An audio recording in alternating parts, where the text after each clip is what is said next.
प्रदीप सिंह जी के मकान पर उनके सुपुत्र पंकज सिंह जी के द्वारा आयोजित प्रभु श्री रामचंद्र जी के भव्य मंदिर अयोध्या धाम में बनने की खुशी में सत्संग एवं प्रसाद वितरण में उपस्थित हुए हैं। जब यह सुंदर संयोग जीव के लिए बनता है, जब परमात्मा कृपा करते हैं। श्री सद्गुरुदेव भगवान की जय। आप लोग पीछे पीछे बोलेंगे ओम जय गुरुदेव, ओम जय गुरुदेव। सब लोग बोलो ओम जय गुरुदेव, ओम जय गुरुदेव। ओम जय सिया राम, जय जय सिया राम।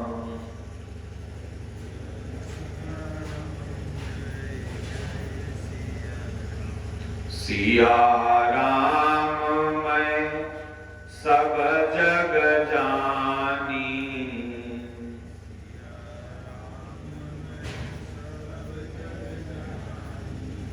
करो प्रणाम जोरी जुग पानी।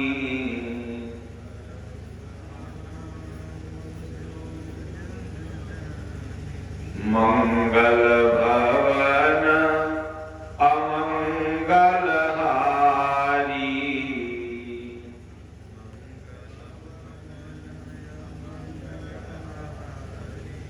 उमा सहित जेहि जपत पुरारी।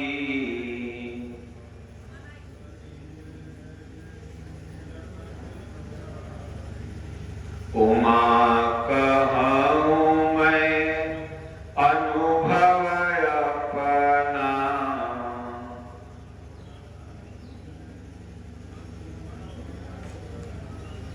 सतहरि भजन जगत सब सपना।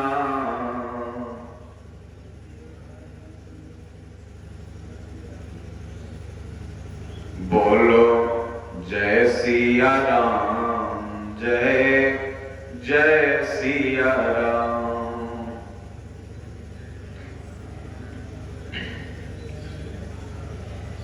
बोलो जय गुरुदेव, जय गुरुदेव।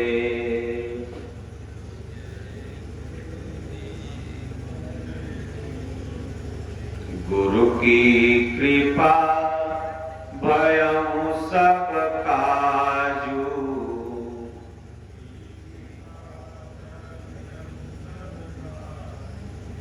जन्म हमार सुफल भयाजू।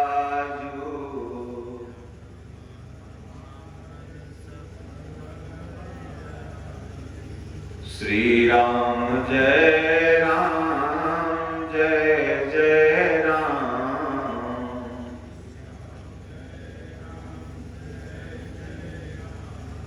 श्री राम जय राम, जय जय राम।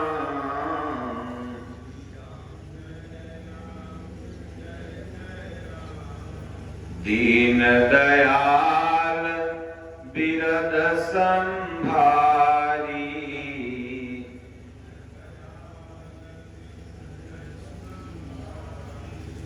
हरहु नाथ मम संकट भारी।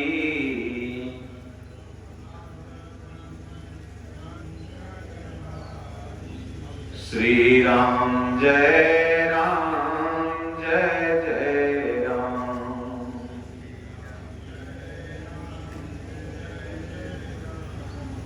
श्री राम जय राम,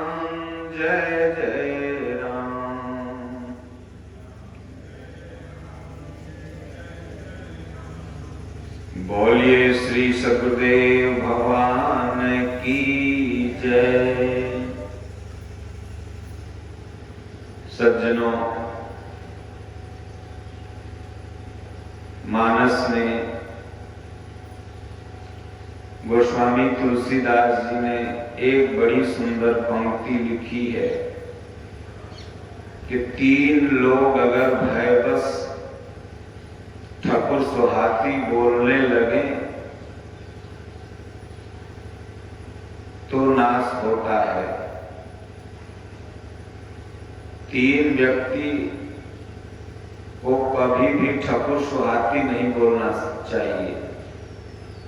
जौने रोगिया भावे उहे वैद्य बतावे, ये कभी नहीं होना चाहिए। सचिव वैद्य गुरु तीनि जो प्रिय बोलहि भय आस, राज धर्म तन तीनि कर होहि बेगहि नास। श्री रामचरितमानस बाबा तुलसीदास कृत जो रामचरितमानस है, यह मानवता के लिए वरदान है। प्रत्येक व्यक्ति को 5 दोहा तो कम से कम पढ़ना ही चाहिए। गीता संस्कृत में पहले थी, लोगों को समझ में नहीं आती थी, क्योंकि आम बोलचाल की भाषा संस्कृत नहीं रही।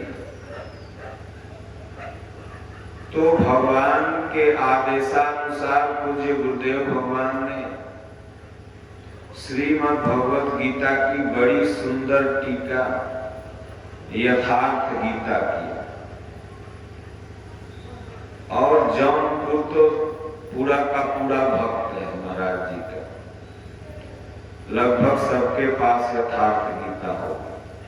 तो 5 श्लोक गीता का और 5 श्लोक आपको रामचरितमानस का, अगर आप मनुष्य जीवन में हैं, थोड़ी सी भी मानवता आपके पास है, तो इन 24 आवर्स में, घंटे में कभी भी समय निकाल के पढ़ना चाहिए।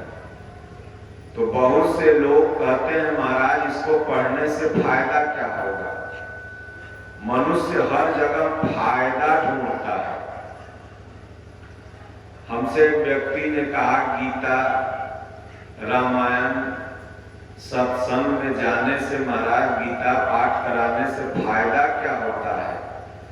हम कहे एक फायदा होगा, बुढ़ापा में बेटवा मारेगा नहीं और न गरियाएगा, और पतोह भी बढ़िया से सेवा करेगी। अब कहोगे कैसे? अगर उसको संस्कार आप गीता और रामचरितमानस से देंगे, आप पढ़ेंगे, वो सुनेगी तो अच्छा बनेगी, और जो अच्छा बनेगी तो आपका आदर करेगी। और आप खुद न्यूज पेपर और सीरियल और समाचार देखेंगे तो कहेंगे बुढ़वा तो दिन भर टीवी देखते रहता है, सवेरे सवेरे खाली चाय मांगता है और ठंडी में 2 गारी देगी। ये फायदा ये होगा, ये संस्कारी बनेंगे। आप सब लोग जितने भी संस्कारी हैं, आप लोगों की कृपा नहीं है, आपके बाबू दादा का कृपा है।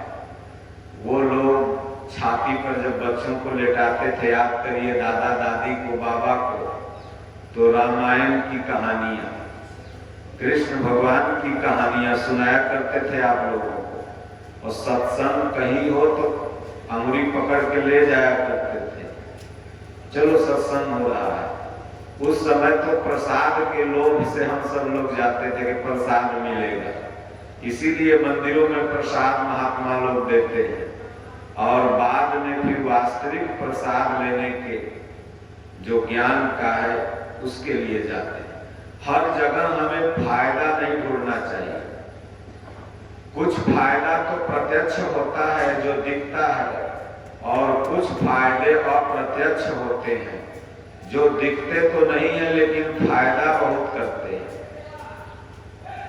इसलिए हम लोग सनातन धर्म से डिस्कनेक्ट होते जा रहे हैं।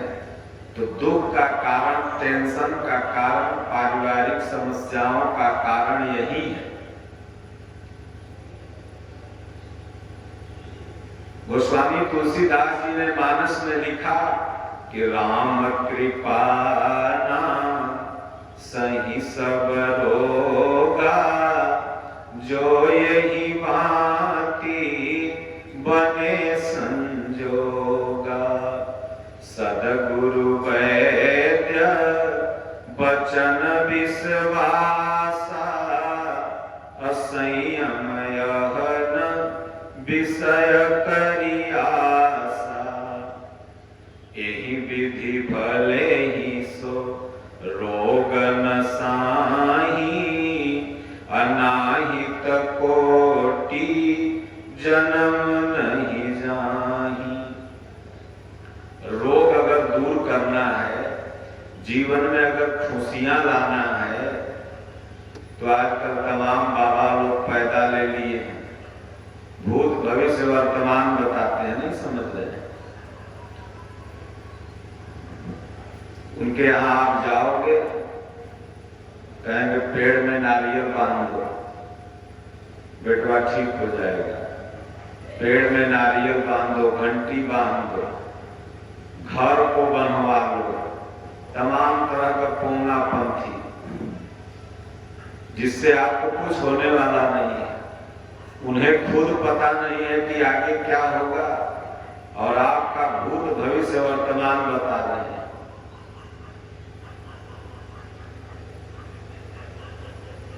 एक भगत था भगवान का, बहुत अनन्य भगत। पंडित जी को एक जगह जमीन लिया, तो जमीन जब लेता है तो सौंपवाने के लिए लोग बुलाते हैं कि बाबा जमीन मेरा देख के बताइए अच्छा है कि नहीं। तो पंडित जी गए, जमीन बहुत अच्छी थी, लोकेशन पर थी। पंडित जी ने सोचा ये 2 बिस्सा जमीन बड़ी बढ़िया है, इसमें से अगर 1 बिस्सा हमको दान दे देता तो आधा में हम घर बना लेते, आधा में ही बना लेता। तो 2-4 मिनट आंख मूंद के झुकाऊ के बोले, जजमान जमीन तो ठीक है, लेकिन इस जमीन में कभी भी बरकत नहीं होगा, कभी खुशहाल नहीं रहोगे। बोले कैसे? बोले जमीन 21 फीट नीचे तक अशुद्ध है, और इसमें घर बनाओगे। ऐसा जौनपुर में भी जमीन देखने वाले बहुत आते हैं, कहेगा ये है वो है, इसमें तुम कभी खुशी नहीं रहोगे। तब बोले पंडित जी क्या करें? बोले ऐसा करो, आधा जमीन ब्राह्मण को दान दे दो, आधा में तुम पीछे से घर बनाओ, ठीक रहोगे। तो बुढ़वा भगत था भगवान का, दे दिया दान। तो बेटवा जो था वो थोड़ा संत महात्माओं की संगत करता था, वो समझ रहा था कि ये शुद्ध और अशुद्ध क्या होता है। मन अगर शुद्ध है तो सब शुद्ध है, मन अशुद्ध है तो घीवों के हवन करो तो अशुद्ध है। और ये पंडित जी लगता है जमीन 1 बिस्सा हमारे बाबू से ठगिए लेंगे। तो बिहार में दही चिवड़ा लोग बहुत खाते हैं, तो चिवड़ा के नीचे चीनी रख दिया, पहले चीनी, उसके ऊपर चिवड़ा, और उसके ऊपर इतना दही रख दिया, और ला के पंडित जी को दे दिया खाने के लिए कि पंडित जी पहले खाइए, उसके बाद तो आप दान लीजिएगा 1 बिस्सा जमीन ना। बोले अरे इसमें कुछ बुनिया उनिया रख दो, कुछ चीनी उन्नी रख दो, खाली खट्टे दही चिवड़ा खाएंगे। अरे बोले खाइए ना इसको। बोले अरे इसमें चीनी दो कुछ। तब बाबू से कहा बाबू चीनी हम सबसे नीचे रखे हुए हैं, उसके ऊपर चिवड़ा है, उसके ऊपर दही है। पंडित जी को 3 इंची नीचे चीनी रखा हुआ है या नहीं पता है, लेकिन 21 फीट नीचे हमारी जमीन अशुद्ध है ये पता हो गया। 3 इंची नीचे हमने चीनी रख दिया, पंडित जी नहीं जान रहे हैं।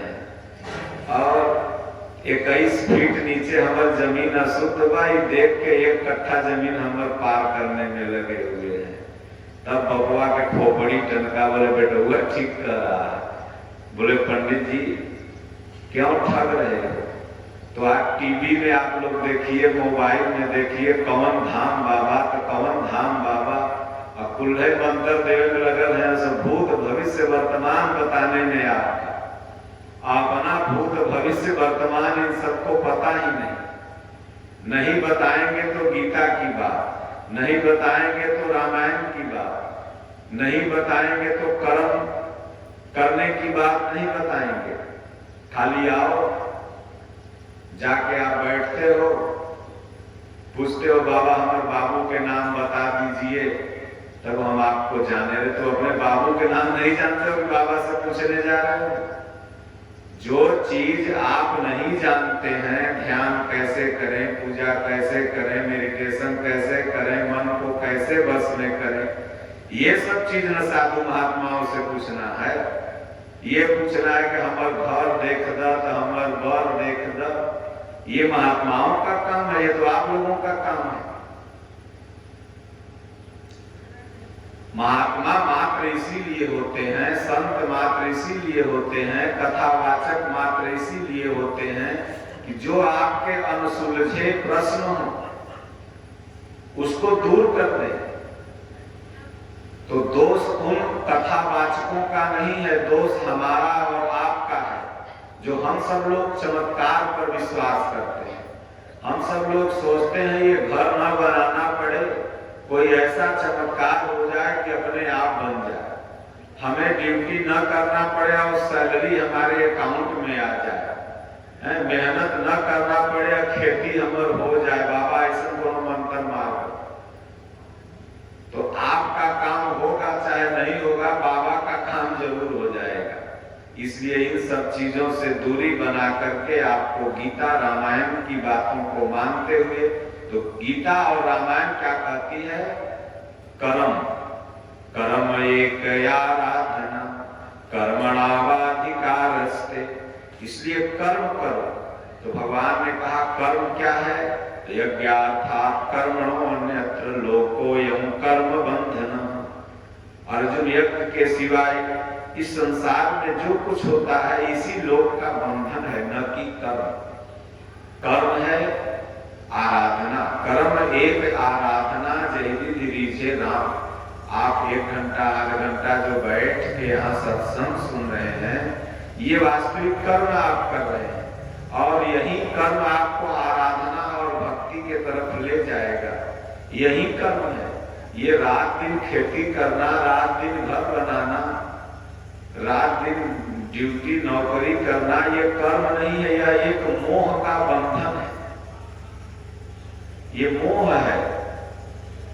कर्म वह है जो इससे ऊपर लेके चला जाए, और ये मोह के वशीभूत होके कर रहे हैं। तो इसलिए हमारे संतों ने कहा कि सचिव, सचिव माने मंत्री, अगर मंत्री राजा का मुंह देखी बोलने लगे तो समझ लीजिए वो राजपाट बहुत कम दिन तक चलने वाला है, जैसे रावण का कम दिन तक चला। और वैद्य, वैद्य मतलब डॉक्टर, वैद्य के पास जाओ और आपके स्वाद अनुकूल दवा देने लगे, रोग अनुकूल दवा न दे, स्वाद अनुकूल दवा दे, तो समझ लीजिए कि वो रोगी भी ज्यादा दिन अब नहीं चलेगा। और गुरु, गुरु भी आपके दक्षिणा के लोभ से आपके संपत्ति के लोभ से। हरई शिष्य धन शोक न हरई, सो गुरु घोर नरक महु परई। अगर गुरु शिष्य के धन के लोभ से अगर उस शिष्य की ठकुसवाती मुंह देखी बात बोलने लगे तो समझ लो कि वो शिष्य की मुक्ति नहीं होगी, बल्कि गुरु चेला दोनों नरक में चला जाएगा। इसलिए सचिव वैद्य गुरु तीन जो, प्रिय बोलहि भययास। राज धर्म तन तीन कर, होई बेगही नास। इसलिए महात्मा लोग कभी ठकुर सुहाती नहीं बोलते। आपको अच्छा लगे या थोड़ा देर के लिए बुरा लगे, लेकिन वो जब भी बोलेंगे तो सत्य। और इस संसार में सत्य क्या है तो आत्मा की बात बताएंगे। आप कहो कि महाराज सत्य मैं कह रहा हूं, ये मकान मेरा है, तो कितना दिन से आपका है? 10-20 वर्ष से। इसके पहले किसका था? जनक जी से अष्टावक्र महाराज ने कहा कि कुछ दान दो तब मैं तुम्हारे प्रश्न का उत्तर दूंगा। तो जनक ने कहा कि सोने से सींग से जड़ी हुई 1000 गाय ले लीजिए। बोले वो तुम्हारी कहाँ है, तुम अपनी कोई चीज दो। तो बोले आधा सिंहासन मेरा ले लो। बोले ये भी तुम्हारा कहाँ है, तुम कोई अपनी चीज मुझे दो दान में। तो मंत्री लोग बोले राज इन्हीं का है, गाय इन्हीं की है, आप ले लो। बोले इसके पहले किसका था? बोले पिताजी का। बोले उसके पहले? बोले उनके पिताजी का। बोले उसके पहले? बोले उनके पिताजी का। तो बोले वो तेरा कहाँ है, जिसके दावेदार समय पा करके बदलते जा रहे हो। स्टाम्प पेपर पर नॉमिनी पहले लिखा जाता है, बैंक अकाउंट पर नॉमिनी पहले लिखा जाता है। जिसके दावेदार सदैव बदलते जा रहे हो, उस चीज को तू कह रहा है कि मेरा है, तेरे बाद किसका होगा? बोले अभी तो कोई संतान नहीं है, होगी तो उसका होगा। बोले कोई अपनी चीज दो। बोले तब आप ही बताएं। बोले अपना मन दे दो। तो हम भगवान को क्या दे सकते हैं? मन। इसलिए ओम जय जगदीश आप लोग प्रार्थना करते हैं, उसमें एक लाइन है, तेरा तुझको अर्पण क्या लागत है मोर। भगवान को बस केवल आपका मन चाहिए, जो विषयों में भटका रहा है आपको। और ये मन अगर आप भगवान को दान दे रहे हैं, डोनेट कर रहे हैं, तो जब मनवा आप दे दिए तो धनवा आपका कहाँ रहा? तो भगवान का अपने आप में हो गया। और हम लोग धन खूब दे रहे हैं, अगर नहीं दे रहे हैं तो मन नहीं दे रहे हैं। कोई जाके 5 लाख धन दे दिया, कोई 10 रुपया दे दिया, और नहीं दिया तो मन। सोचिए जिस देश में हजारों करोड़ का नशा प्रतिदिन बिकता हो, प्रतिदिन, जिस देश में हजारों करोड़ का मांस बिकता हो प्रतिदिन, जिस देश में 10 बजे रात के बाद नारी रोड पर असुरक्षित हो, जिस देश में 200 ग्राम पी के बोले जय श्री राम, वो देश में कैसे राम राज्य संभव है?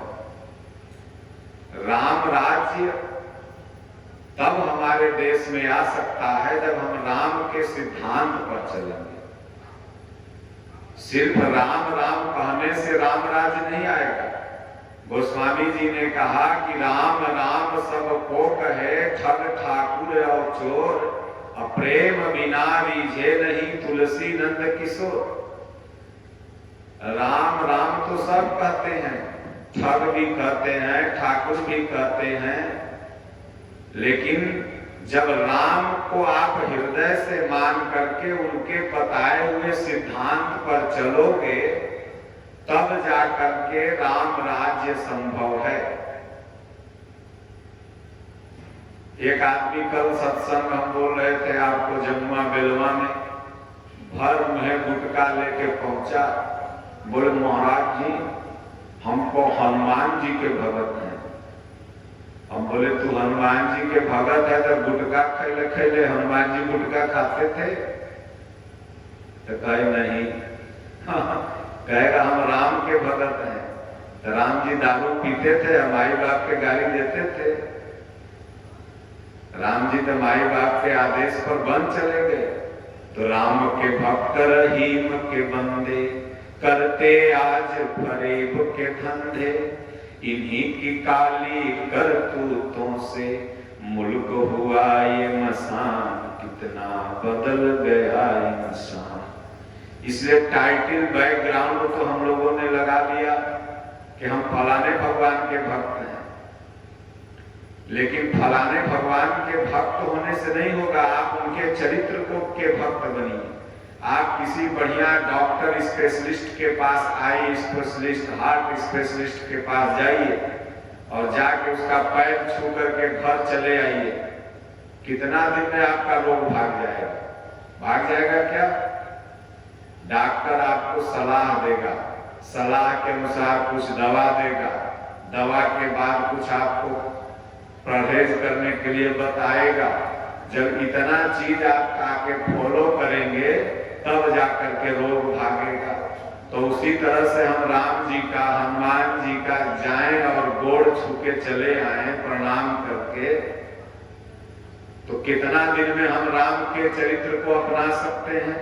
कितना दिन में हम हनुमान जी जैसा बन सकते हैं? तो आज यही है कि हम सुनेंगे तो, लेकिन करेंगे अपने मन का। तो ये आप करने तब लगेंगे जब आप प्रतिदिन 5 श्लोक गीता और 5 श्लोक रामचरितमानस का अध्ययन करेंगे। तब धीरे धीरे आप देखेंगे कि वो भगवान का गुण आपके अंदर आने लगेगा, अंदर समाहित होने लगेगा। और फिर आपके अंदर जो गुण आएगा वो आपके बच्चों में, नाती में, पोता में, सब में ट्रांसफर होने लगेगा। तो इन सब चीजों को सिर्फ कहना ही नहीं, सुनना ही नहीं, उसको अपने हृदय में बुनना भी है। एक यादव जी थे, बीच रास्ता में खूंटा गाड़ते थे। यादव लोग का जहां गांव होगा, अगर रोड के किनारे देख लीजिए कि 10 भैंस गड़ल है, बांधल है, 10 गाय बांधल है, तो समझ लो कि यादवे का गांव है। उनको कितनों जमीन दुआरे पर 10 हिस्सा जमीन कहने लगे, रोड पर जरूर बनी है कहीं, तो समझ लगे यादव को गांव है। हम साउथ इंडिया में गए थे घूमने, वहां भी हमने देखा कि रोड के किनारे 10 भैंस इधर, 10 भैंस इधर। तो विष्णु सर ने कहा कि देखो यादव को कोई गांव है, रोड पर गाड़ा हुआ है। तो पता किया गया तो सचमुच में यादवे जी लोग का गांव था। तो रोड के किनारे एकदम खूंटा गाड़ते थे और कोई भी साधन इत्यादि आवे तो परेशानी हो लोगों को। पूरा गांव जुटा, पंचायती जुटी, सब कहे कि भाई खूंटा यहाँ मत गाड़ो, आने जाने में दिक्कत होता है, भैंस गाय बांधना है तो बहुत दरवाजा पर जगह है, वहां बांध दो। बोले भाई बात तो सब लोग सही कर रहे हैं, लेकिन खूंटा तो हमारे वहीं गई। फिर प्रधान आए गांव के, बिहार में मुखिया बोलते हैं, बीडीओ, सीओ, थाना प्रभारी, बोले मान जाओ। बोले सबकर बात हम मानत है, हाथ जोड़ के मानत है, लेकिन खूंटा तो हम अपने हैं गाड़ा। तो थाना प्रभारी को गुस्सा बड़ा, एक चटका मार दिया। तो मतलब सत्संग में हम लोग जाते हैं, मंदिर में भी जाते हैं, प्रतिदिन 5 करोड़ भगवान के नाम पर चढ़ावा भी चढ़ाते हैं, मिठाई, लड्डू, पेड़ा हम सब लोग ईश्वर को देते हैं, लेकिन कहते हैं खूंटवा हम वही गाड़ेंगे जहां गड़ले हैं बुराई में। खूंटवा वहां से उखाड़ोगे तब ना, खूंटवा में गड़ा है वो है। लाख दान कर लो, लाख कुछ कर लो, जब तक वहां से खूंटा नहीं उखाड़ोगे बुराई के स्थान से, तब तक यह मन एक परमात्मा को याद नहीं कर सकता। एक ईश्वर में यह मन स्थिर नहीं हो सकता।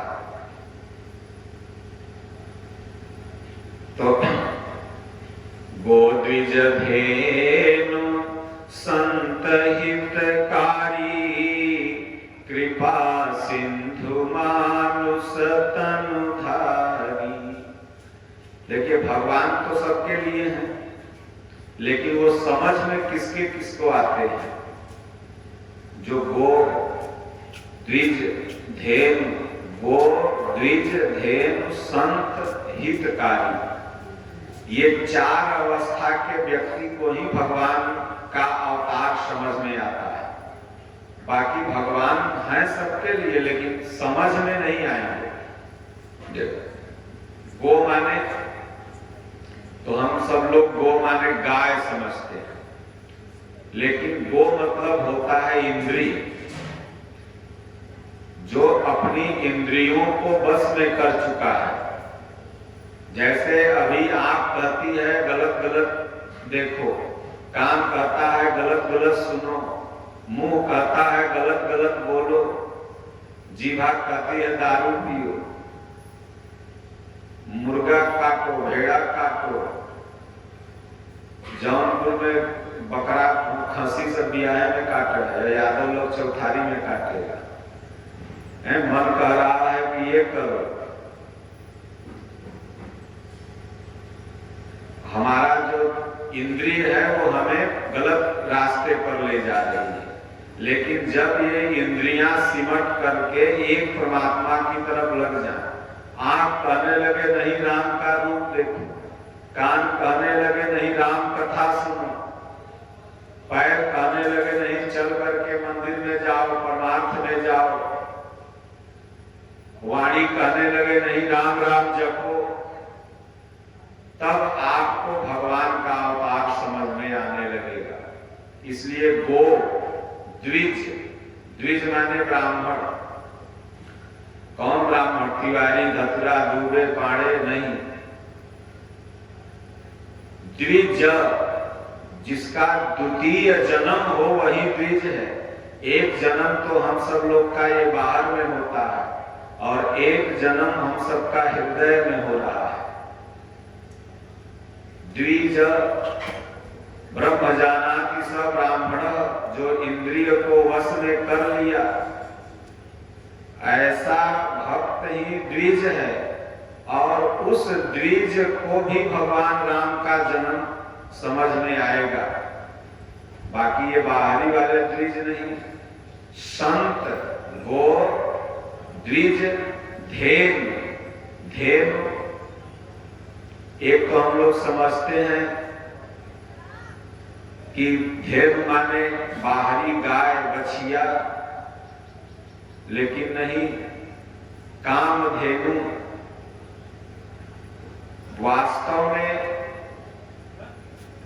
महापुरुष ही कल्प वृक्ष और काम धेनु है, जिनकी शरण में जाने पर सब ही सुलभ, सब दिन सब देसा, सेवत सादर शमन कलेसा।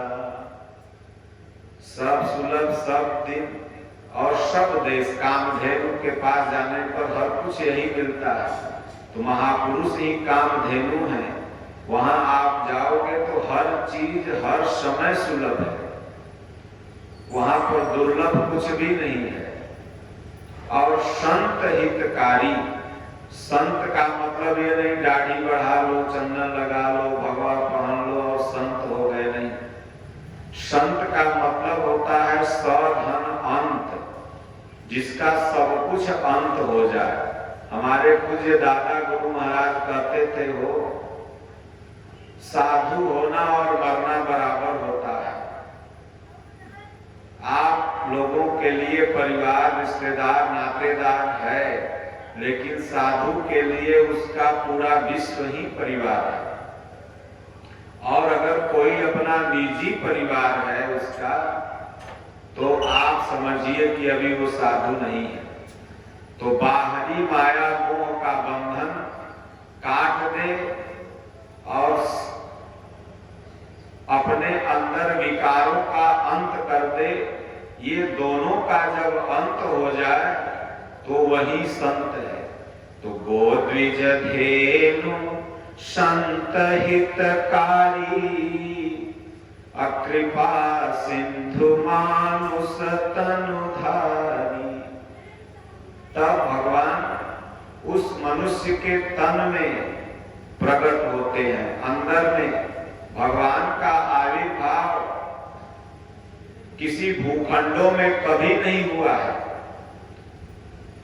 गोस्वामी तुलसीदास जी के जो राम हैं वो सर्वत्र हैं। राम को किसी एक भूखंड में समाहित नहीं किया जा सकता।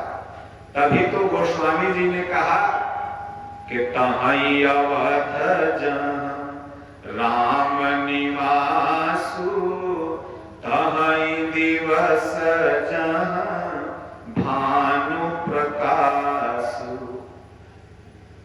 शरीर का जन्म तो कहीं न कहीं होता है, लेकिन अधन वध, संधि विच्छेद करिए, अधन वध, अवध, जिसका कभी वध न हो वो है अवध। और वह अवध में जब राम है तभी वो अवध है। राम अगर निकल गए तो आप कहां चले गए? मनकनिका, आप फिर वध हो गया आपका। इसलिए बाबा ने कहा कि माना ही सब ही राम के नाते। आप किसी के चचा, किसी के मौसा, किसी के फूफा तभी तक लगते हैं जब तक अंदर में राम है। राम निकल गए तो आप क्या हो गए? डेड बॉडी, सब हो गए। इसलिए राम की बहुत बड़ी व्यापकता है। तो मानस में बाबा ने राम का कई रूप से परिकल्पना किया है। एक तरफ वही गोस्वामी जी कहते हैं कि बालक रूप राम कर ध्यान, और एक तरफ वही गोस्वामी जी कह रहे हैं कि भगवान का तो कोई रूप नहीं है। बिनु पद चलई सुनई बिनु काना, कर बिनु करई करम विधि नाना। आनन रहित सकल रस भोगी, बिनु वाणी बकता बड़ जोगी। तन बिनु परस नयन बिनु देखा, कहई घ्राण बिनु बास कसेखा। अस सब भांति अलौकिक करनी, महिमा जासु जाई नहीं बरनी। इसलिए प्रभु श्री रामचंद्र जी जब कोई घटना घटित होती है तो इतिहास बनता है। अवश्य ही अयोध्या में उनका जन्म हुआ होगा, अवश्य ही वो दशरथ के पुत्र रहे होंगे, लेकिन प्रभु श्री राम ने अपने चरित्र से जो अपना विस्तार किया उसकी कोई सीमा का रेखांकन नहीं किया जा सकता है। उसकी सीमा जहां तक यह सूर्य अपना प्रकाश पहुंचा पाता है उससे आगे तक प्रभु श्री राम की सीमा जा रही है। उनको किसी सीमा में रेखांकित करना कहीं न कहीं से उनकी महत्व को छोटा करना है। इसलिए बाबा ने कहा बालक रूप राम कर ध्यान। वास्तव में महापुरुष सदगुरु 5 वर्ष के बालक जैसा उनका रूप हो जाता है। इसीलिए आप लोग देखे हैं जो मूर्ति लगी है वो 5 वर्ष के बालक के आकृति चेहरा जैसा ही है। भगवान को कहा गया कि हमेशा 5 वर्ष के हैं। क्षितिजल पावन गगन समीरा पंच रचित अधम शरीरा, ये 5 तत्वों से जो हम सबका शरीर बना हुआ है यही 5 वर्ष है। ये 6 होता ही नहीं तो 6 वर्ष कैसे होगा इसी पंच तत्व में। और 7 दिन में सब लोग मर जाते हैं। इसीलिए राजा परीक्षित को श्राप मिला कि 7वें दिन आज के तुम्हारी मृत्यु हो जाएगी। हम सबकी आयु कितनी है? 7 डे। अरे भाई, कोई इतवार को मरेगा, कोई शनिचर को, कोई सोमवार को मरेगा तो कोई मंगल को। इन 7 दिन में न मरेगा, 8वां दिन होवे नहीं करता है तो मरेगा कैसे? तो इसीलिए कहा गया कि भागवत कथा 7 दिन की सुनो, रामायण कथा 7 दिन की सुनो। इसीलिए गोस्वामी जी ने भी रामचरित में क्या कहा? यही रुचिर सप्त सोपाना रघुपति भगति केर पंथाना। 7 सोपान मानस में भी बताया। ये 7 दिन ही बस है। लोग कहते हैं ना कि 7 जन्म का रिश्ता भी होता है, तो सब 7 जन्म में चला जाएगा। इसलिए इन 7 दिन में हमें भगवान की कथा हर दिन सुबह शाम जब भी समय मिले, जे यही बारी न मानस धोए ते कायर कली काल पिगोए। पहले ही गोस्वामी जी ने कहा कि ये क्या है? मानस है। और मानस माने कोई बुक नहीं, बल्कि मानस माने अंतःकरण। इस अंतःकरण में जो काम, क्रोध, लोभ, मोह, राग, द्वेष, खरविकार है, मनुष्य शरीर पाके जो इसको नहीं धो लिया तो क्या होगा? उसकी बुद्धि कलिकाल ने ग्रसित कर ली है। अब कलयुग का मतलब बहुत लोग समझते हैं पाप का युग। कहते क्या बताएं महाराज, ये तो कलयुग है, पाप का युग है। कली माने क्या पाप होता है क्या? अरे कली माने होता है यंत्र। कल कारखाने पुर्जे बोलते हैं ना आप लोग। कल माने यंत्र। दरवाजे पर लगाने का कल हमारे दरवाजे पर लग गया है। अयुग, ये यंत्र का युग है। अभी जो युग चल रहा है किसका युग है? यंत्र का युग है। अभी मैं आपको कहूं कि बुखार आपको है तो आप नहीं मानोगे, लेकिन अगर मशीन कह देगा तो मान जाओगे। अगर आपको मैं कितना कहूं कि ये बेटवा आपका है, कोर्ट नहीं मान सकता, लेकिन डीएनए अगर मैच कर गया नहीं रहेगा तो मान जाएगा। कोरोना कितना लोग के नहीं होता था, अगर कहीं निकल गया तो कोरोना हो गया। ये कलयुग है, मतलब ये यंत्र का युग है। यहाँ पर योग यज्ञ तप की बात नहीं चलेगी। यहाँ जब भी बात चलेगी तो यंत्र की बात चलेगी। कलयुग समयुग नहीं जो नर कर विश्वास, बिनु प्रयास रघु नायक ही। बिनु प्रयास भगवान की कृपा हो जाए तो पार हो जाएगा। क्यों? कभी विश्वास हो जाए। इस यंत्र युग में विश्वास ही नहीं होता। बट विश्वास अचल निज धर्मा, तीर्थ राज प्रयाग सुकर्मा। विश्वास ही जल्दी कलयुग में नहीं होता। प्रथम साधना जब कलयुग का आपका है तो ये प्रथम चरण जो है ये विश्वास नहीं होता। यही विश्वास ही विश्वामित्र है। जब जब वो यज्ञ करने जा रहे थे तो तरक रूपी तारका, सुभा रूपी सुबाहु आके मैल का मारी जाकर के खंडन कर देता था। तो विश्वास कैसे हुआ? भगवान आए जब इन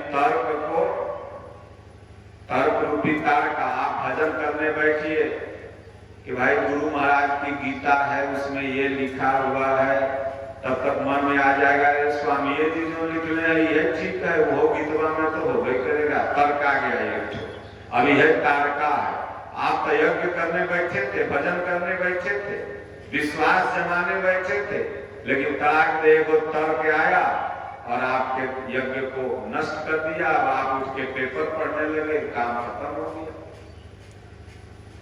तो जब अंदर में राम की अनुभूति होने लगेगी तब ये तर्क खत्म हो जाएगा। तब यह स्वभाव भाव रूपी सुबाहु मर जाएगा। और मन का मैल मारीच है तो बिनु फर राम बाण ते मारा, ये चला गया सतजोजन पारा। ये फिर एक बार लड़ेगा, लेकिन कब, जब वन में होंगे राम तब। ये साधना है, रामचरितमानस टोटल साधना है। इसलिए भगवान का अवतार गाय के लिए नहीं, ब्राह्मण के लिए नहीं, धेनु के लिए नहीं, संत के लिए नहीं, बल्कि ये 4 अवस्था है। और जब यह मनुष्य इन 4 अवस्थाओं में पहुंच जाता है तो आभास होने लगता है कि नहीं भगवान है। उसके पहले विश्वास ही नहीं होता है भगवान कहाँ है, भगवान तो है नहीं। तो वो उसकी बुद्धि अभी कलयुग में है, अभी यंत्र युग में है। धीरे धीरे द्वापर, त्रेता, सतयुग में जब पहुंचेगी, तो सतयुग में जब पहुंचेगी तब जाकर के उस सत्य का आभास होने लगेगा। सत्य वस्तु है आत्मा, मिथ्या जगत प्रसार, नित्या नित्य विवेकिया, लीजय बात विचार। एक कहानी से स्पष्ट करूंगा, बड़ी रोचक है। अगर आप समझ जाएंगे तो पूरी साधना समझ गए। इस कहानी को ध्यान पूर्वक आप सुनेंगे। एक राजा साहब थे, बड़े धर्मात्मा थे। प्रतिदिन वो जाके सूर्य नमस्कार करते थे, भगवान सूर्य को जल अर्पित करते थे, 1-2 घंटा भजन करते थे और उसके बाद फिर जाके अपना राजपाठ करते थे। एक दिन भगवान सूर्य की आराधना कर रहे थे, भगवान सूर्य वहां प्रकट हो गए। भगवान ने कहा, अच्छा राजा, मांगो, तुम्हें क्या चाहिए? तो राजा साहब के पास कोई कमी थी नहीं। राजा साहब ने कहा, भगवान हमें कुछ नहीं चाहिए, अगर आपको देना है तो हमारी समस्त प्रजा को दर्शन दीजिए मेरे साथ। भगवान ने कहा, देखो, मेरा प्रण है कि जो भजन करेगा, इंद्रिय संयम करेगा, तपस्या करेगा, सेवा साधना करेगा, उसी को दर्शन देता हूं। तो बोले, तब हमको कुछ नहीं चाहिए। तो भगवान ने कहा, तब देखो, हम झूठे हो जाएंगे, दर्शन देता हूं तो कुछ न कुछ जीव को जरूर देता हूं। तो बोले, देना है तो वही दीजिए। तो बोले, अच्छा ठीक है, जाओ, कल सुबह में तुम इसी समय आना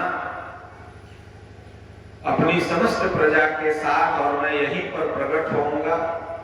तुम्हारी सारी प्रजा दर्शन कर लेगी। जैसे देखिए, अभी भव्य राम मंदिर भगवान का बना है, 5 लाख आदमी प्रतिदिन दर्शन कर रहे हैं। और तमाम हमारे श्री राम भक्तों का बलिदान हुआ,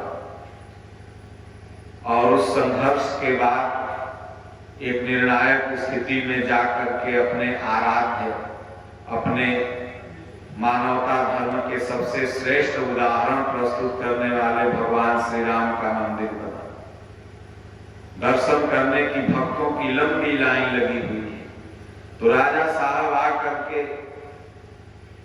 पहले ही फेसबुक, मोबाइल, न्यूज चैनल तो था नहीं कि इंटरव्यू दे देंगे, सब सुन लेगा और चला आएगा। डुगडुगी पिटवा दी है पूरे गांव में, पूरे राज्य में। बोले, कल भगवान उस पहाड़ के नीचे दर्शन देंगे, चलो सब लोग।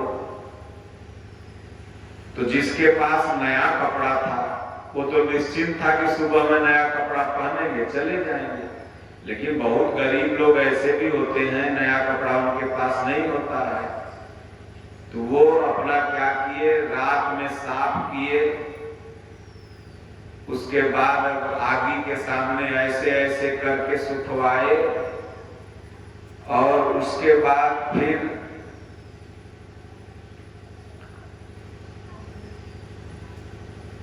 देखे कि सुबह पहन के चले जाएंगे। 3 बजे 4 बजे से सब लोग जग गए, सब नहाने धोने लगे, कपड़ा पहनने लगे, एक जगह इकट्ठा होने लगे कि भाई भगवान का दर्शन होगा। खुशी सबको थी। भाई भगवान किसको नहीं चाहिए, परमात्मा किसको नहीं चाहिए, सबको चाहिए। सब तैयार हो गए। आगे आगे राजा साहब रानी हाथ में कलश लिए हुए, जल, गंगा जल, और चल दिए। जैसे ही कुछ दूर गए तो थोड़ा थोड़ा उजाला हो रहा था कि एक जगह बहुत बड़ा चम चम चम चम जना रहा था। सब सोचा रे चांदी है। अब जितनी प्रजा थी उसका 50% कहा चलो नजदीक से देखो क्या है। तो सब गया, देखा चांदी का सिक्का इतना बड़ा बड़ा। कोनो गमछी में बांधने लगा, कोनो झोला लिया था झोला में कसने लगा। राजा साहब कहे अरे चलो भगवान का दर्शन कर लो, लेट हो जाएगा। बोले राजा साहब आप जाओ, आज भर दिन पहले चांदी लूटेंगे, भगवान कहीं भागल जा रहे हैं तो कलियो दर्शन उनका हो ही जाएगा। 50% आदमी तो वहां चांदी लूटने लगा, बचे 50% और राजा रानी। ये लोग चल दिए, वो लोग अपना लूट लूट के घरे भेज रहा है, फिर आ रहा है, फिर ले जा रहा है। थोड़ा दूर पहुंचे तो सूरज की रोशनी हल्की हल्की निकल रही थी और एक सोना की ढेरी पर पड़ रही थी। स्वर्ण चम चम चम चम कर रहा था। अब 40% दौड़े सोना की तरफ। बोले वो सोना का पहाड़। राजा साहब करे सब नश्वर है, चलो भगवान का दर्शन करो। कहे राजा साहब अपन ज्ञान तो अपने पास रखो, आज कोई यहाँ नहीं है, पहले सोना लूट लेंगे। कोई सोचता था कि बंबई से जब जौनपुर में लोग आते हैं इतना मोट मोट सोना चांदी पहन के दिखाते हैं, हम हो जा बंबई अपने गांव ऐसे ऐसे पहन के जा दिखाई सबके, सोने का गेट लगवाए दे। सब लूटने लगे। राजा साहब कितनों कहे चलो चलो, बोले जाओ हमको नहीं चाहिए। कल भी भगवान का दर्शन करने वो भगवान को हम भागल जा रहे हैं। तो बोले अच्छा। अब राजा रानी बचे और कुछ लोग और बचे। आगे पहुंचे तो हीरा का पहाड़ दिखा। तो रानी साहब सोची कि हम कुछ हीरा लूट लें, और एक आध दो आदमी थे वो सोचे कि हम हीरा लूट लें। हीरा जब पागल आ गया है, आप लोग भक्ति करोगे ना, बोलेगा पागल है, बोले मोटरसाइकिल के तेल जाएगा सत्संग सुने। क्या मिला सत्संग में?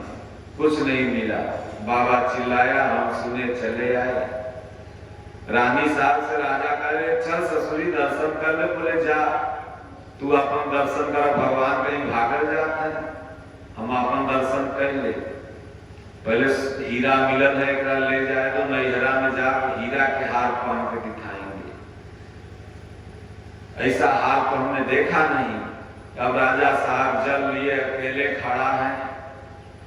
भगवान अपने समय पर आए, भगवान प्रकट हुए। बोले राजा साहब तो प्रजा किधर है? बोले प्रभु धन्य हो आपकी माया।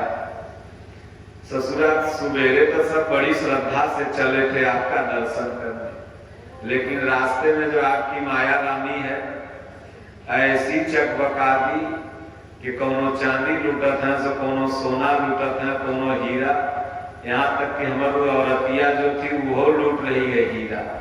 बोले कल तो मैं बोला था कि मैं जिसको चाहूंगा उसी को दर्शन दूंगा। बोले प्रभु आपन केस संहारे आपो, तीनों लोग हाथ से कापो। इसलिए सज्जनों भगवान तो सबको चाहिए। राम मंदिर में तो 50 लाख की लाइन लगेगी अभी तक, लेकिन वहां पर जाकर के राम से कोई सोना मांग के आ जाएगा, कोई चांदी मांग के आ जाएगा, कोई हीरा, कोई बेटवा, कोई नाती, कोई पोता, कोई कुछ नश्वर चीज मांग के आ जाएगा। कोई कोई बिरला होगा जो राम से राम का चरित्र मांग के वापस आ जाएगा। इसलिए रामचरित्र मानस, गोस्वामी जी ने क्या नाम लिखा? रामचरित्र मानस। राम का सबसे बड़ा धन क्या है? उनका चरित्र है।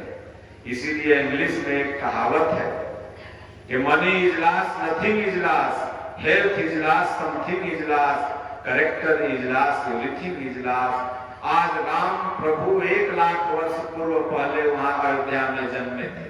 कितना? 1 लाख वर्ष पूर्व पहले। आप अपने दद्दा के दद्दा नाम जानते हैं? दद्दा के दद्दा का नाम कितने लोग जानते हैं? नहीं थे क्या? उनके दद्दा का नाम भूल गए? उनके दद्दा के नाम 3 पुष्प, चौथा पुष्प नहीं था क्या? था, लेकिन जानते नहीं है। लेकिन 1 लाख वर्ष पूर्व पहले प्रभु हुए थे। क्या था उनके पास कि आप जान रहे हो? अयोध्या का राजा थे इसलिए, दशरथ के पुत्र थे इसलिए, क्षत्रिय कुल में जन्म हुआ था इसलिए, बहुत सुंदर श्यामल थे इसलिए नहीं, उनके चरित्र महान थे इसलिए। दुनिया का प्रत्येक व्यक्ति सूर्यवंशी है। बहुत लोग कहते हैं राम के हम वंश के हैं, सूर्यवंशी हैं। यहां पर सब बैठा हुआ व्यक्ति, भारत का नहीं पूरे विश्व का व्यक्ति सूर्यवंशी है। कैसे है बता दूं? कहिए तो बता देते हैं, 2 मिनट लगेगा फिर समापन कर दो। सब सूर्यवंशी हैं। पहले चलिए वैज्ञानिक दृष्टिकोण से आपको बता दें। सूर्यवंशी, सूर्य प्रकाश दे रहा है तभी हम सब लोग जिंदा है। शरीर में सबसे ज्यादा विटामिन डी की जरूरत होती है, पौधों को, शरीर को, किसी भी चीज को। तो सूर्यवंशी। और दूसरा आप अब देखें आध्यात्मिक और शास्त्र दृष्टांत से।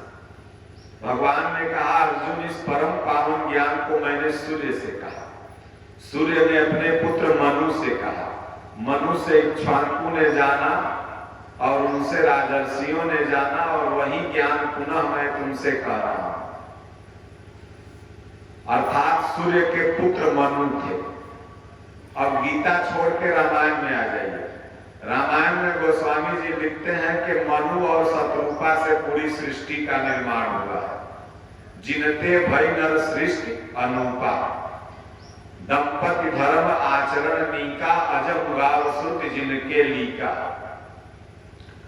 और मनु शत्रुपा जब कठोर तपस्या किए तब भगवान प्रकट हुए, और भगवान जब प्रकट हुए तो भगवान कहते हैं कि वर मांगो, क्या चाहिए? देवी देवता तो तमाम लोभा के चल गए, लेकिन मनु को कोई प्रभाव नहीं पड़ा, स्वयं भगवान ही आए। बोले वर मांगो, तो बोले प्रभु आपके जैसा पुत्र चाहिए। तो भगवान बोले अपने जैसा पुत्र कहां ढूंढे, जाओ त्रेता में तुम ही दशरथ और कौशल्या बनोगे। शत्रुपा को बोले तुम कौशल्या बनोगी और ये दशरथ जी बनेंगे, और आप ही के गर्भ से अंशन सहित मनुज अवतारा लइहौ दिनकर वंश उदारा। इस सूर्य वंश में मैं अवतार लूंगा। अब सोचिए, मनु से उत्पन्न होने के कारण हम लोग मनुज कहलाए, और मनु से ही उत्पन्न राम हुए। क्यों? क्योंकि मनु ही दशरथ और शत्रुपा ही कौशल्या बनी थी। तो राम भी कहीं न कहीं से मनु पुत्र हो गए, और हम सब लोग भी मनु पुत्र हो गए। तो मनु सूर्य के पुत्र थे, सूर्य के ही पुत्र थे न मनु। तो हम सब लोग क्या हो गए? सूर्यवंशी। सब यहाँ का नागरिक क्या हो गया? सूर्यवंशी। बहुत से लोग कहते हैं ब्रह्मा के औरस पुत्र थे मनु, लेकिन सूर्य भगवान कहते हैं मैं अपने पुत्र मनु से कहा, गीता ज्ञान में। तो सब सूर्यवंशी हैं, इसलिए भगवान भी रामायण में जब प्रजा को उपदेश दे रहे थे तो वहां पर कहे हैं उत्तर कांड में कि सब मम प्रिय सब मम उपजाए, असबते अधिक मनुज मोहि भाए। मनु से जो जायमान है वही मुझे सबसे अधिक प्यारा है। गोस्वामी जी यह नहीं लिखे, बहुत से बुद्धिहीन नेता लोग बोलते हैं जो रोज 4 बोतल दारू पीते हैं, वो रामायण का अर्थ बताते हैं, नहीं समझ रहे। वो रामायण के ससुरे क्या नेता लोग अर्थ बताएंगे और रामायण पर टीका टिप्पणी करते हैं। अरे रामायण का वो अर्थ बताएगा जो साधु के यहाँ जाके झाड़ू मारता है। तू साले दुनिया का सारा कुकर्म करते हो और रामायण का अर्थ तुम हमको बताओगे सनातनियों को कि रामायण में ही लिखल है तो तुलसीदास ही गलती लिखे हैं, तो फलना यह गलती लिखे हैं। ये रामचरितमानस है, वही जान पाएगा जो संतों की लंगोटी धोएगा। गोस्वामी जी साधु के लंगोटी धोए थे। कृपा सिंधु नर रूप हरि, नरहरयानंद का सेवा किए, तब जाके वह राम का चरित्र उनके मानस में आया। तो गोस्वामी जी ने जो रामायण लिखा है यह मानव ग्रंथ है, पूरी मानवता का सबसे श्रेष्ठ उदाहरण है। गोस्वामी जी ने क्या लिखा, बड़े भाग्य मानुष तन पावा। अगर वो जात पात के पक्षधर होते तो क्या लिखते, बड़े भाग्य दुबे तन पावा, क्योंकि दुबे परिवार में जन्मे थे। लिख देते बड़े भाग्य राजपूत तन पावा, बड़े भाग्य पंडित जी तन पावा, बड़े भाग्य यादव तन पावा, अहिर तन पावा। लेकिन क्या लिखे, बड़े भाग्य मानुष तन पावा। अब फिर भी ये बेवकूफ कहते हैं कि रामायण में तो जाति पाती। भगवान कह रहे सबसे अधिक मनुज मोहि भाई, ये नहीं कह रहे सबसे अधिक सूर्यवंशी मोहि भाई, सबसे अधिक रघुवंशी मोहि भाई, सबसे अधिक चंद्रवंशी मोहि भाई, सबसे अधिक मनुज मोहि भाई। इसलिए सज्जनों, हम सब लोग मनुष्य हैं, भगवान को मनुज प्रिय है। इसलिए अगर आपको राम का प्रिय बनना है तो आप मनुज बनो, मनुष्य बनो। अगर कोई जाति का स्टेटस लगा के आप उनके सामने जाते हो, प्रिय नहीं होगे। अपने धन का स्टेटस लगा के जाते हो उनके सामने, नहीं प्रिय होगे। उनके सामने मनुष्य बन के जाओ, दास बन के जाओ, वो अपना लेंगे। और उनसे उनका चरित्र मांग के ले आओ कि हे प्रभु, मैं आपका दर्शन करने आया हूं, आप अपना जो कृपा है, अपना चरित्र हमें दीजिए। हम भी आपके जैसा माता पिता की सेवा करें, हम भी आपके जैसा समाज की सेवा करें, हम भी आपके जैसा पूरे समाज को एक साथ लेके चलें, ताकि आपका दास कहलाने लायक बन सके। तो यह कोई बिरला ही मांग के आएगा, और नहीं तो सब ईटे पतरा मांग के लेके आ जाएंगे। इसलिए सज्जनों, सब लोग गीता पढ़िएगा। जिसके पास यथार्थ गीता नहीं होगी उनको दे दी जाएगी, और यहाँ तो सबको पास है ही है। और सक्तेशगढ़ आश्रम बहुत दूर नहीं है, साल में 1-2 बार अवश्य आप सब लोग जाइए। वहां पर ऐसे महापुरुष अभी विद्यमान हैं जो आपकी समस्त शंकाओं को पूज्य गुरुदेव भगवान दूर कर देते हैं। दर्शन मात्र से तमाम प्रश्न मिट जाते हैं। जैसे काक भुसुंडी के आश्रम में गरुड़ जी के जाते ही सारा संदेह दूर हो गया, उसी तरह से आप उस आश्रम में जाएंगे तो संदेह दूर हो जाएगा। हम लोग न कथावाचक हैं, न हमारा ये रोजगार है।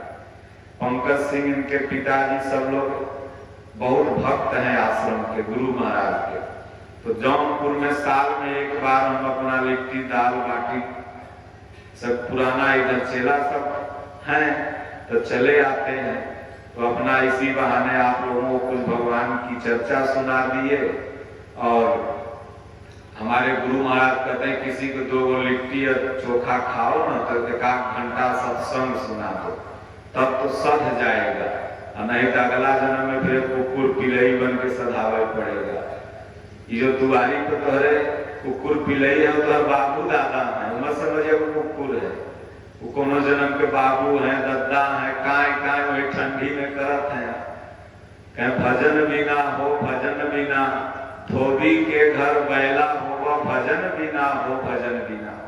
जैसे आज मोदी जी पूरा एक मंदिर की श्रृंखला को मजबूत कर रहे हैं, बना रहे हैं, वैसे ही हमारे देश में एक राजा हुए थे, राजा विक्रमादित्य, नाम सब लोग जानते हैं। राजा विक्रमादित्य बड़े धर्मात्मा राजा थे, लेकिन उनको धर्मात्मा होने पर भी प्रश्न उनके दिमाग में आ गया कि दुनिया में तमाम पापात्मा हैं, हम ही धर्मात्मा क्यों हो गए। तो राजा विक्रमादित्य अपने गुरु महाराज के पास गए। प्रत्येक राजा का गुरु होता था। जिस राजा का गुरु न हो वो राजा हो ही नहीं सकता है। तो गुरु महाराज के पास गए और बोले, गुरु महाराज हम इतने धर्मात्मा क्यों हैं, बताइए तो गुरु महाराज ने कहा, जो रास्ते में जाएगा तो एगो कुकुरिया मिलेगी पिलई, वो जिधर पूछ कर देगी उधर ही जाना।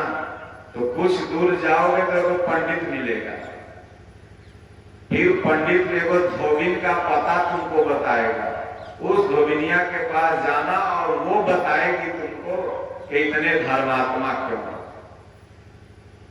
तो राजा विक्रमादित्य सोचे, भैया इनको उत्तर दे देना चाहिए था, इतना घुमा के उत्तर धोबिन उत्तर देगी, लेकिन उनको उत्तर का जिज्ञासा था अंदर में। गए तो सच में रास्ते में जब गए तो आम के पेड़ के नीचे कुतिया भों भों उनको देख के कर रही थी। फिर जब नजदीक पहुंचे तो पोंछ ऐसे घुमा दिया, तो पोंछे के दिशा में चल दिए।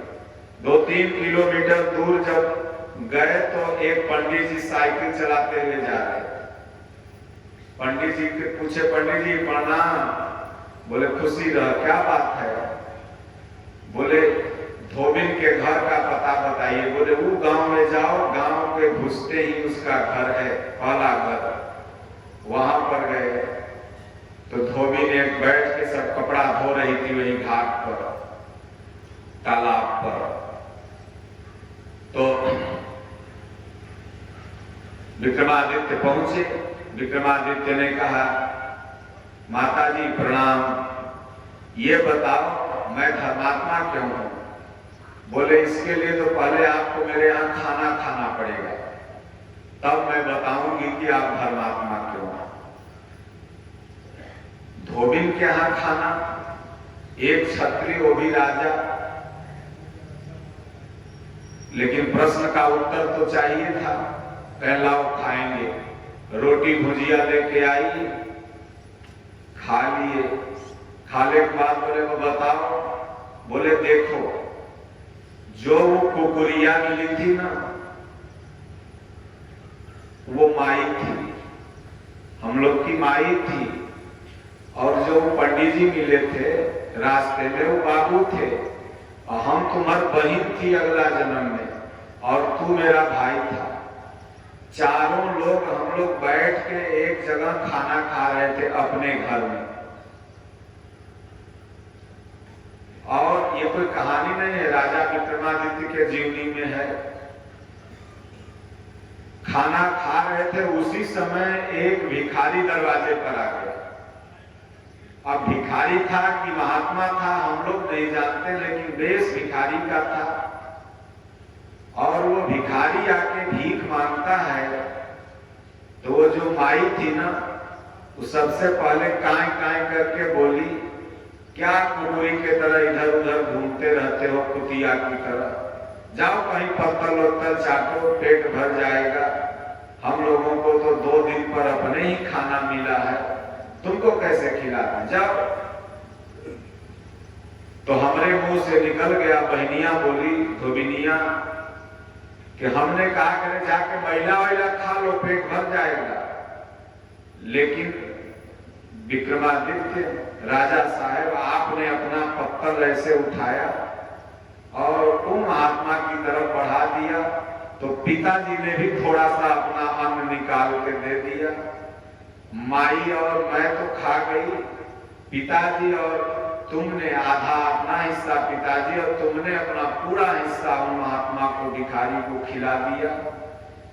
तुम बने चक्रवर्ती राजा, माई बोली थी का कुकुरे की तरफ भटक रहे हो, कुकुरिया जो पहले पूंछ ऐसे हिलाई थी इस दिशा में, तो अब कुकुर बन के पूंछ हिला रही है। अब बाबू थोड़ा दिए थे तो पंडित जी बन के स्वाहा स्वाहा करके अपना काम चला ले रहे हैं, और हमने कहा था जाके मैला खा लो, तो आज सबकी मैला धो रही हूँ। गांव भर के जितना नहीं लड़का उड़का होता है, बाबू साहब लोगों के हाथ में अपना कपड़ा पोछा दे, धो दे इसको, तो मैं धो रही हूँ। तो कहने का तात्पर्य है कि कर्मान बंधानि मनुष्य लोके, इसलिए अगर आपको कुछ भगवान ने दिया है तो ये कोई आपका प्रभाव नहीं है। आपके जैसे दो हाथ पैर वाले प्लेटफार्म पर बेचारे चिमकी बिछा के इस ठंडा में सोए रहते हैं, वो भी तो आदमी है। किसी न किसी जन्म का आपका पुण्य आपसे टैग हो गया है, और वही पुण्यवा आपको दिलवा रहा है, नहीं तो ये आपका पुरुषार्थ हो, ऐसी बात नहीं। ये पुण्य ही पूंजी है, तो इसलिए प्रत्येक व्यक्ति को कुछ न कुछ अपने जीवन में धर्मात्मा और पुण्यात्मा अवश्य होना चाहिए, जो नेहा अभिक्रमो नाशोस्ति प्रत्यवायो न विद्यते स्वल्पम अपस्य धर्मस्य त्रायते महतो भयात्। धर्म का, पुण्य का, पुरुषार्थ का थोड़ा सा भी आचरण अर्जुन महान जन्म भय के मृत्यु से आपको उद्धार कर देता है। इसलिए 5 श्लोक गीता आज संकल्प लीजिए।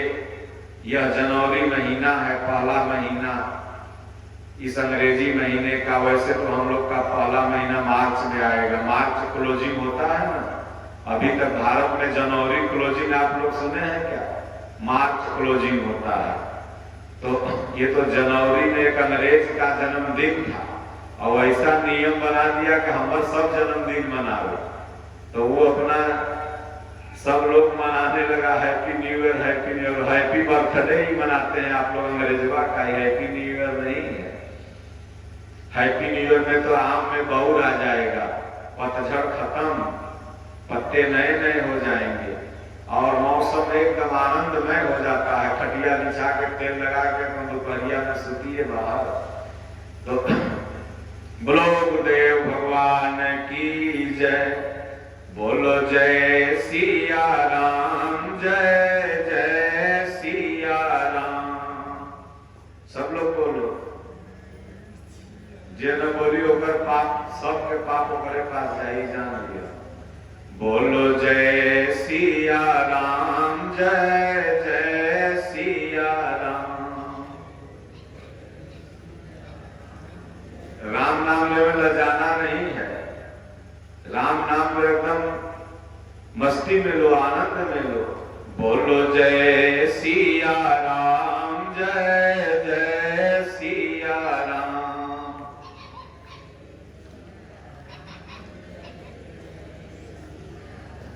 रघुपति राघव राजा राम,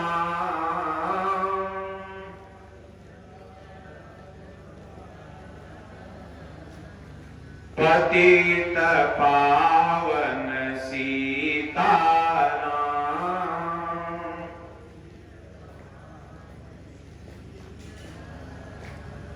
सबको सदमति दे मेरे राम।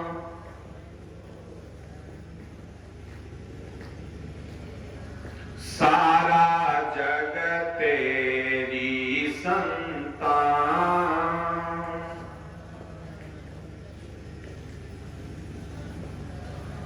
ना कोई नीच ना कोई महान,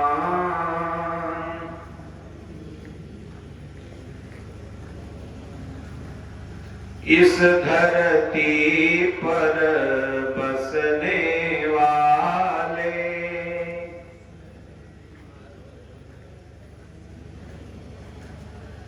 सभी हैं तेरी गोद के पाले।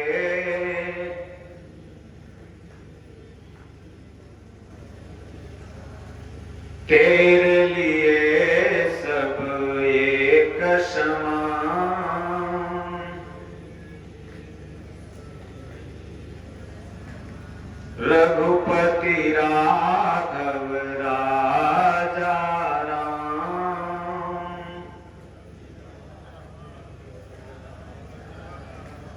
बोलिए श्री सदगुरुदेव भगवान की जय।